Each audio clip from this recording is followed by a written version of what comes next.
আমৃত্যু ভালোবাসি তোকে। লোখনীতে সালমা চৌধুরী। পর্ব 13। মেঘ কিছুক্ষণ দাঁড়িয়ে মনে মনে আবির ভাইকে খুব করে বকল।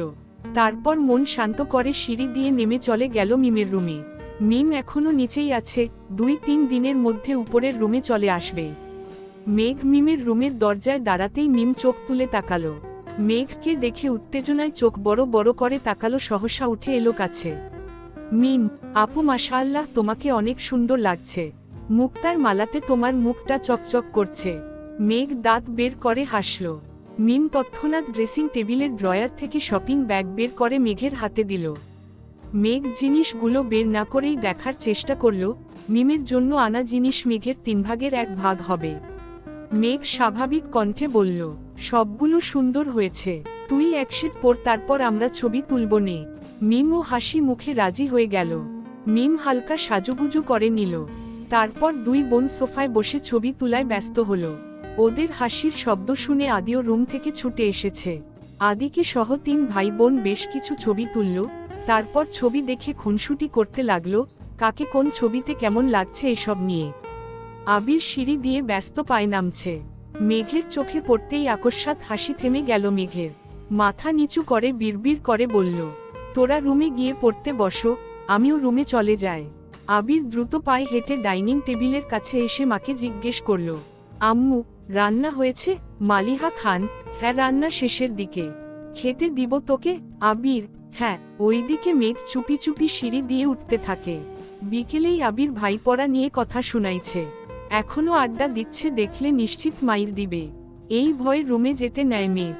4-5টা সিঁড়ি উঠল কিনা আকস্মাৎ আবির ডেকে উঠল, মেঘ, এদিকে আয়। আবির ভাইয়ের কথায় থমকে দাঁড়ায় মেঘ, মনে মনে আল্লাহ আল্লাহ করছে।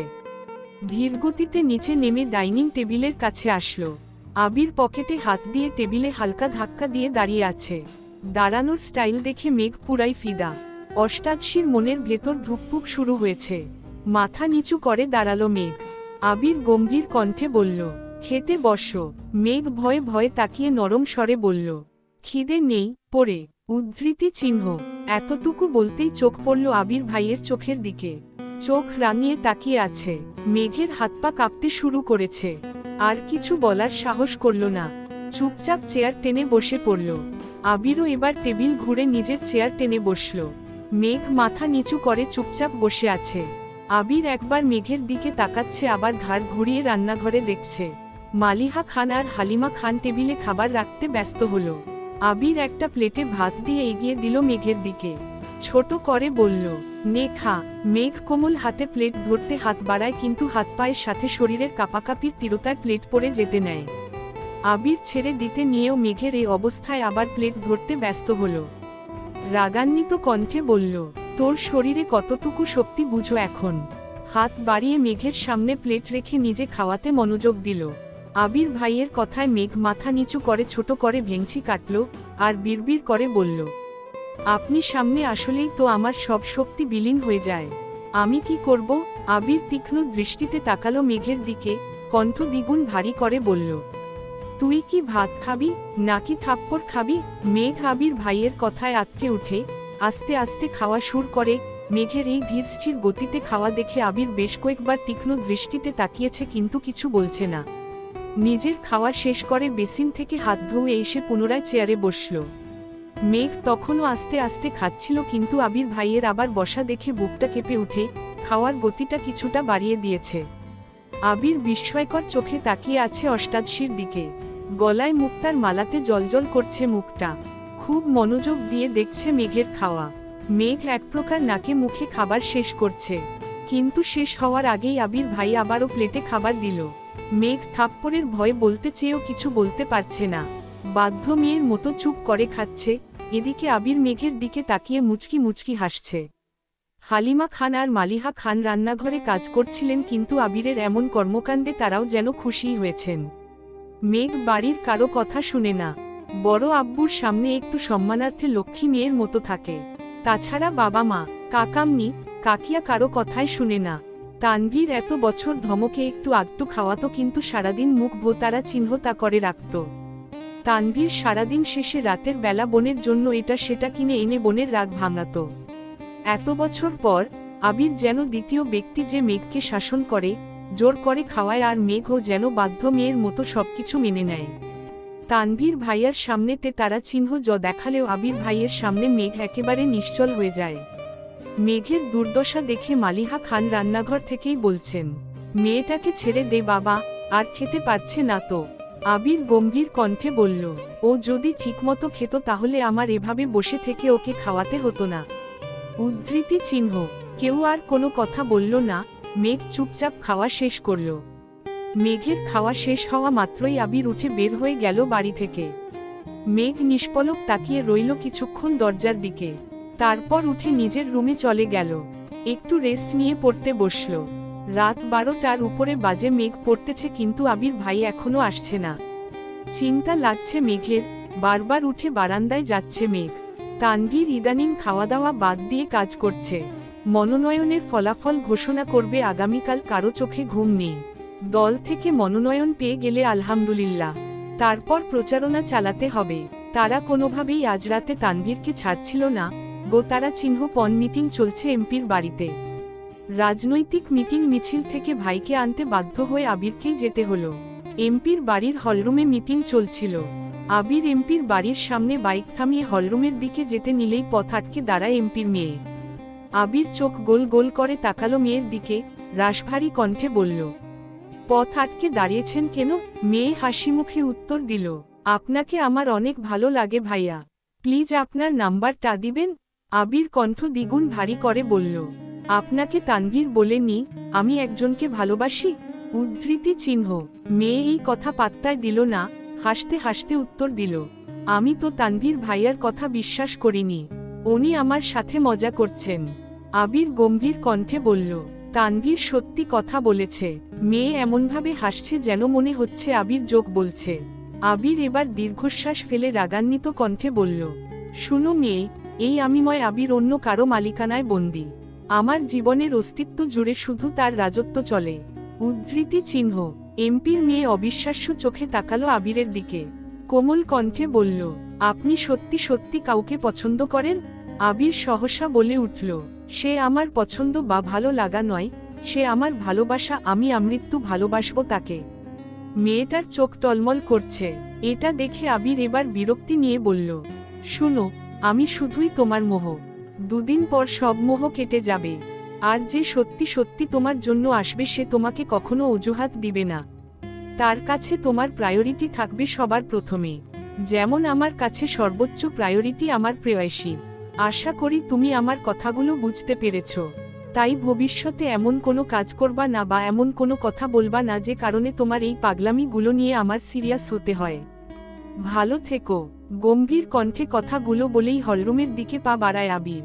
পিছন থেকে এমপির মেয়ে ডেকে উঠল, সরি ভাইয়া, আর কখনো এমন হবে না, প্লিজ আব্বুকে কিছু বলবেন না প্লিজ। আবির মুচকি হাসল। মেয়েটা যে তার কথা বুঝতে পেরেছে এতেই ভালো লাগলো আবিরের। হলরুমে ঢুকেই সালাম দিল এমপিকে। আবিরকে দেখে হ্যান্ডশেক করলেন এমপি।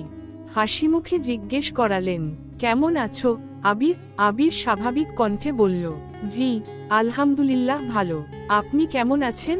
উদ্ধৃতি চিহ্ন। এমপি এবার চিন্তিত স্বরে বললেন, আলহামদুলিল্লাহ ভালো, তবে নির্বাচন নিয়ে একটু ঝামেলায় আছি। তা তোমার কোনো দরকার ছিল? আবির ঠান্ডা কণ্ঠে বলল, আসলে তানভীরকে নিতে এসেছিলাম। এত রাতে কিভাবে যাবে এজন্য। উদ্ধৃতি চিহ্ন। এমপি আবারও হাসি মুখে বললেন, মিটিং শেষ, খাওয়া দাওয়া করে চলে যেও। উদ্ধৃতি চিহ্ন। আবির বলল, আমরা খাবো না, অনেক রাত হয়ে গেছে, অন্য কোনো সময় খাবো। এমপিও আর জোর করলেন না। আবির তানভীরকে নিয়ে বের হলো বাড়ি থেকে। বাইকে আবিরের পিছনে চুপচাপ বসে আছে তানভীর। অনেকটা পথ যাওয়ার পর তানভীর ভয়ে ভয়ে বলল, ভাইয়া এমপির মেয়ের সাথে দেখা হয়েছিল? আবির বলল, হ্যাঁ। তানভীর আস্তে আস্তে বলল, তাকে কি বুঝাতে পারছো? আবির গম্ভীর কণ্ঠে বলল, আমার বুঝানো তো বুঝিয়েছি, কিন্তু সে কতটা বুঝেছে এটাই এখন মূল বিষয়। তানভীর এবার অভিযোগের স্বরে বলল, আমি কি করব বলো ভাইয়া? কোনো দরকারে এমপির সাথে দেখা করা, গুরুত্বপূর্ণ মিটিং, সবকিছু এমপির বাড়িতে হয়। আমার দেখা যায় প্রতিদিন অন্ততপক্ষে 2-1 বার এমপির বাড়িতে আসতেই হয়। আর এই মেয়ে যেন বসেই থাকে কখন আমি আসব, দেখলেই ছুটে আসে। তোমার কথা জিজ্ঞেস করে শুধু। আমি কতবার বলেছি তুমি একজনকে পছন্দ করো, বিয়ে ঠিক। মেয়ে কোনো কথায় পাত্তা দেয় না। আমি এড়িয়ে গেলেও মেয়ে পথ আটকে দাঁড়ায়। এমপির চোখে এটা পড়লে তো আমাকে কালারিং বানাবে, ভাববে মেয়ের সাথে আমার কিছু চলে। তখন তো ঝামেলায় আমি ফাঁসবো, তাই তোমাকে বলেছি। উদ্ধৃতি চিহ্ন উদ্ধৃতি চিহ্ন। একদমই কথাগুলো বলল তানভীর। আবির স্বাভাবিক কণ্ঠে বলল, সমস্যা নাই মেয়ে, আশা করি আর কিছু বলবে না তোকে, তুই তোর কাজে মনোযোগ দিস। উদ্ধৃতি চিহ্ন। এর মধ্যে বাসায় চলে আসছে দুজন। প্রায় রাত 1:30টায় আবির ভাই বাড়িতে ঢুকলো বাইক নিয়ে, পিছনে তানভীর ভাইয়া। আবির ভাইকে দেখে মেঘের চিন্তিত মলিন মুখটা তৎক্ষণাৎ জ্বলজ্বল করে উঠেছে। সেই 12টা থেকে অপেক্ষা করছে আবির ভাইয়ের জন্য। বারান্দায় দাঁড়িয়ে আকাশের তারা গুনে শেষ করে ফেলছে মনে হয়, কিন্তু আবির ভাই আসছিল না। মেঘ দীর্ঘশ্বাস ফেলে প্রফুল্ল মেজাজে দেখতে লাগলো আবির ভাইকে। বাসায় ঢোকার আগ পর্যন্ত যতটা দেখা যাচ্ছিল, তারপর চুপচাপ শুয়ে ঘুমিয়ে পড়ল। সকালে আবির রুম থেকে বের হয়ে করিডোর থেকে নিচে তাকালো, ডাইনিং টেবিলে মেঘ নেই। এত রাত করে ঘুমানোর জন্য মেঘ সকালে ঘুম থেকে উঠতে পারেনি। আবির মেঘের দরজায় টোকা দিল। 2 বার শব্দ হতেই ঘুমের মধ্যে টলতে টলতে এসে দরজা খুলে দিল মেঘ। হাত দিয়ে চোখ কচলাতে কচলাতে তাকালো, সহসা অক্ষি যুগল বিপুল হলো মেঘের। আবির বিমোহিত লোচনে চেয়ে আছে অষ্টাদশীর মুখের পানে। সদ্য ফুটে উঠা পদ্ম ফুলের ন্যায় সুন্দর লাগছে মেঘকে। খুব করে চাইছে দৃষ্টিতে সরাতে, কিন্তু পারছে না। আবির ভাইকে দেখে মেঘের বুকের ভেতর সেই টিপটিপ আওয়াজ স্পষ্ট বোঝা যাচ্ছে। মেঘ মুখ ফসকে ডেকে উঠল, আবির ভাই। তৎক্ষণাৎ ঘোর কাটল আবিরের, কিছুটা নড়েচড়ে উঠল। আবির ঠান্ডা কণ্ঠে শুধালো, এত রাতে বেকনিতে দাঁড়িয়েছিলি কেন? আবির ভাইয়ের প্রশ্ন শুনে আঁতকে উঠে মেঘ। আকস্মাৎ চিরচেনা গতরের কাঁপাকাঁপি তীব্র হয়ে ওঠে।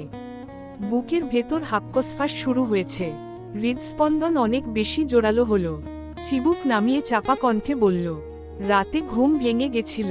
উদ্ধৃতি চিহ্ন। আবির ভ্রু কুঁচকে তাকালো, সহসা গম্ভীর কণ্ঠে বলে উঠল, ঘুম ভেঙেছিল নাকি ঘুমাইতেই যাসনি? সত্যি করে বল। আবির ভাইয়ের সামনে দাঁড়িয়ে মিথ্যা কথা বলার সাহস অষ্টাদশীর এখনো হয়নি। ভয়ে ভয়ে বলল, ঘুম আসছিল না। আবির এবার ভ্রু নাচিয়ে শুধালো, কেন? মেঘ আর কিছু বলতে পারছে না। মনে হচ্ছে কথা আটকে আসছে গলায়, কোনো আওয়াজ বের হচ্ছে না মুখ থেকে। উদ্ধৃতি চিহ্ন। আবির শ্বাস ছাড়ে, ভারী স্বরে বলল, কি হলো? আবির ভাইয়ের ভারী কণ্ঠে চুপসে গেল মেঘ। বিড়বিড় করে বলল, আপনার জন্য। উদ্ধৃতি চিহ্ন। আবির তীক্ষ্ণ দৃষ্টিতে তাকায়, কয়েক মুহূর্ত নীরব থেকে কণ্ঠ 3 গুণ ভারী করে বলল, কেন মেতেছিস ধ্বংসের খেলায়? মেঘ, কখনো অনিশ্চিত ভবিষ্যতের পিছনে ছুটবি না।